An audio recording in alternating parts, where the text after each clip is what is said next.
नमस्कार, आपका स्वागत है हमारे न्यूज चैनल में। आपकी जानकारी के लिए बता दें, इस वक्त हम मौजूद हैं महेंद्रगढ़ विधानसभा के उस गौरवशाली गांव में, जहां एक ग्रामीण अंचल से निकलकर एक विषम परिस्थितियों से लड़ते हुए एक हमारी बहन ने, इस समाज की बेटी ने एक ऐसा मुकाम हासिल किया जो समाज की इस परिपाटी से काफी परे है कि लड़कियां कुछ नहीं कर सकती।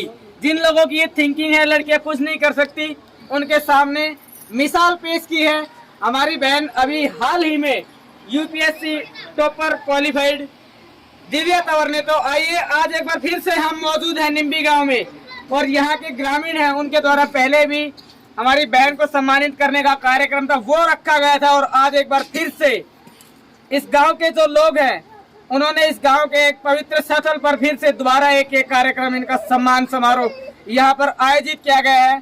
तो एक बार जो हमारी बहन दिव्या तंवर है, सबसे पहले उनसे मिलेंगे, और जो गांव की तरफ से इतना आशीर्वाद दिया जा रहा है, इतना प्यार दिया जा रहा है, उसके बारे में बातचीत करेंगे। उनके जो पॉइंट ऑफ व्यूज होंगे वो हम आप तक पहुंचाने का कार्य करेंगे।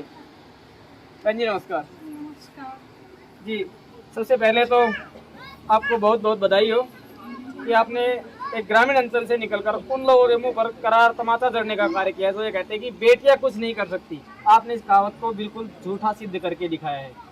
अभी आपके गांव के जो लोग हैं लगातार आपको मान सम्मान दे रहे हैं, प्यार प्रेम अपना दे रहे हैं, क्या कहें? बस मैं यही कहूँगी कि इतना ये सब अनएक्सपेक्टेड है, और मेरे को खुशी है कि मतलब इतना सपोर्ट मिल रहा है, इतना प्यार मिल रहा है। चलो अभी बातचीत करते हैं। ग्रामीण अंचल में जो रूरल एरिया होता है, सबसे मुख्य समस्या ये होती है कि नैरो माइंड लोग होते हैं लगभग, और उनकी थिंकिंग ये होती है कि बेटियां कुछ नहीं कर सकती। इस विषय पर क्या कहेंगे? नहीं, मुझे नहीं ऐसा लगता कि मतलब मेरे परिवार में या मुझे कभी किसी ने ऐसा फील करवाया हो। हाँ, थोड़े बस एग्जाम्पल सेट हो जाते हैं, उसके बाद थोड़ा लड़कियों को भी आगे बढ़ने का मोटिवेशन मिल जाता है, और लोगों की भी वो थिंकिंग अपने आप मतलब चेंज होने लगती है। एक हाईली क्वालिफाइड, और हाल ही में आपने यूपीएससी में टॉप भी किया है। जो स्टूडेंट्स हैं, जो तैयारियां कर रहे हैं अपने भविष्य की, उनको आप एज एन अधिकारी क्या आप मैसेज देना चाहेंगे कि किस तरह से क्या करें? मैं बस यही कहूँगी कि जितने भी रिसोर्सेज हैं हमारी पढ़ाई के, वो लिमिटेड रखें, और बार बार रिवीजन करें, डेडिकेशन के साथ हार्ड वर्क करें, तो सक्सेस आज नहीं तो कल मिल जाएगी। बहुत बहुत धन्यवाद जी आपका। हाँ जी, गांव निम्बी से ही एक सम्मानित जन और हमारे पिता तुल्य बुजुर्ग इस वक्त हमारे साथ मौजूद हैं, जिन्होंने इस गांव के सहयोग से एक बहुत ही भव्य कार्यक्रम आयोजित किया है, सम्मान समारोह का। तो आइए उनसे मिलते हैं और जानते हैं कि आज का जो कार्यक्रम है इसकी क्या रूपरेखा है, और ये जो कार्यक्रम आयोजित किया गया इसका मुख्य विजन क्या है। नमस्कार जी। नमस्कार। सबसे पहले तो आपका स्वागत है हमारे न्यूज चैनल्स में। मेरा नाम देशराज सिंह है जी, देशराज जी। और दिव्या बेटी के नाते में मैं दादाजी लगता हूँ जी। सबसे पहले सब ग्रामीण वासियों को बाबा रामल आश्रम की तरफ से बहुत कोटि कोटि धन्यवाद। इतनी जनता तो इकट्ठी हुई है, जी जी, उनको बहुत बहुत धन्यवाद। सब दिव्या बेटी का ताली से स्वागत करेंगे।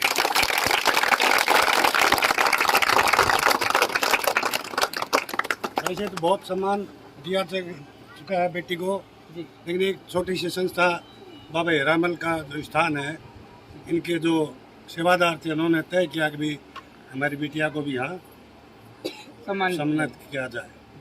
तो ये तो सबको पता है कि बेटी ने सीमित संसाधनों में इतना यूपीएससी टॉप किया है। हम दिव्या बेटी से आशा करेंगे भाई ये जितने भी खड़े हैं, अपने ज्वाइन करने के बाद, पोस्ट के जाने के बाद भी इनको सबको याद रखेंगे। और जो पहले आईपीएस लेडी थी किरण बेदी, उनके जैसा आपको बन के दिखाना है। बहुत स्ट्रॉन्ग लेडी थी आईपीएस, बहुत स्ट्रॉन्ग आईपीएस। ग्रामीण अंचल में हम निवास करते हैं, और आप भी एक पुरुष हैं, और समाज में एक मेंटेलिटी बहुत ही गहरे तरीके से सेट हो रखी है कि पुरुष प्रधान समाज में पुरुषों को प्रायोरिटी दी जाती है, लड़कियों को उतने अवसर नहीं दिए जाते हैं कि ताकि वो आगे बढ़कर भविष्य में कुछ ऐसा कर सके जिस तरह से हमारी बहन ने हाल ही में उदाहरण पेश किया है। क्या कहेंगे इस बात? ये बात सच है। अभी तक लड़कियों को इतनी प्रायोरिटी नहीं दी जाती थी जितनी लड़कों को दी जाती थी जी। लेकिन हमारी बिटिया ने एक उदाहरण पेश किया है। ये सब इस चीज़ से प्रोत्साहित होकर के अब लड़कियों को भी लड़कों के बराबर रखेंगे और उनसे भी ज़्यादा उनको पढ़ाएंगे लिखाएंगे, इनकी तरफ बढ़ने के लिए प्रेरित करेंगे। आप रिटायर्ड पर्सन हैं? मैं एक्स सर्विसमैन हूँ। ठीक है, अभी बातचीत करते हैं। जो आज का जो युवा है, आज के जो बच्चे हैं, जो अपने भविष्य की तैयारियां कर रहे हैं, कोचिंग ले रहे हैं, विभिन्न प्रकार के जो कोर्सेज है वो कर रहे हैं, किस तरह से क्या प्रेरणा ली जाए और अपने भविष्य में जो लक्ष्य हासिल करने के लिए जो उन्होंने टारगेट जो फिक्स कर रखा है उसके लिए किस तरह से इनसे ये प्रेरणा मिलती है कि जिस बच्चे को पढ़ना है, जी लिखना है, उसके आगे संसाधन या कोई भी चीज आड़े नहीं आ सकती। अगर उसकी दृढ़ इच्छा शक्ति है तो वो सब कुछ कर सकता है, जैसे हमारी दिव्या बेटी ने जो दिखाया है। देखिए, हमारी बहन जी दिव्या, जिन्होंने जो भी मुकाम हासिल किया उसका क्रेडिट सबसे पहले अपनी माँ को दिया, जो उनकी जननी है, और उसके बाद क्रेडिट दिया इस गांव को। लेकिन एक बात शायद आपको बुरी भी लगे, लेकिन हम कहेंगे, इस गांव से इन्हें जो एक्सपेक्टेशन थी वो अगर और लड़कियों को मिले, इतना साथ इस गांव का इस हमारी बहन जी को नहीं मिल पाया जितना कि ये एक्सपेक्टेशन रखती थी। और आज की जो बच्चियां हैं, आज के जो छात्र हैं, जो फाइनेंशियल कंडीशन की वजह से पीछे रह जाते हैं, खास करके जो सुविधा संपन्न लोग होते हैं वो भी आगे नहीं आ पाते हैं। क्या कहेंगे, क्या कमी रही गांव निम्बी में, या फिर क्या हमारी बहन में कमी रही जो इनको इतना संघर्ष कर, ये जो मुकाम है इसको हासिल करने के लिए इतना संघर्ष करना पड़ा? आप गांव के एक मौजूद जन है, क्या कहना? ये बिल्कुल सत्य है कि इनकी करियर बनाने में इनकी माता जी का सबसे बड़ा योगदान है, जो इनको पढ़ने के लिए हर चीज़ के लिए संस्कार डाले। ये हर माता में, हर बहन में होना चाहिए। मेरा सवाल फिर से वही रहेगा, निम्बी गांव से उतना सपोर्ट, उतना सहयोग हमारी बहन को नहीं मिल पाया, क्यों नहीं मिल पाया? इसके पीछे क्या रीज़न है? क्या लोगों में न्यूक्लियरिटी इस हद तक बढ़ चुकी है कि वो सिर्फ सेल्फ और अपना पर्सनल सोचते हैं? बिल्कुल ये बात सही है, गांव की लगभग यही सोच थी। कईयों को तो दिव्या बेटी का नाम भी नहीं पता था जब तक ये सिलेक्शन नहीं हुआ। कईयों को तो यही भी नहीं था ये भरसिंह की लड़की है, कईयों को ये नहीं पता था कि ये कहाँ पढ़ रही है और क्या कर रही है। तो ये बात बिल्कुल सच है। ये हमारे गांव की कमी लगा लो कि ऐसे में हमें गरीब प्रतिभाशाली बच्चे के लिए हमें सपोर्ट करनी चाहिए, चलो खैर, जो अभी तक नहीं हुई थी। अभी जो हुआ वो हुआ।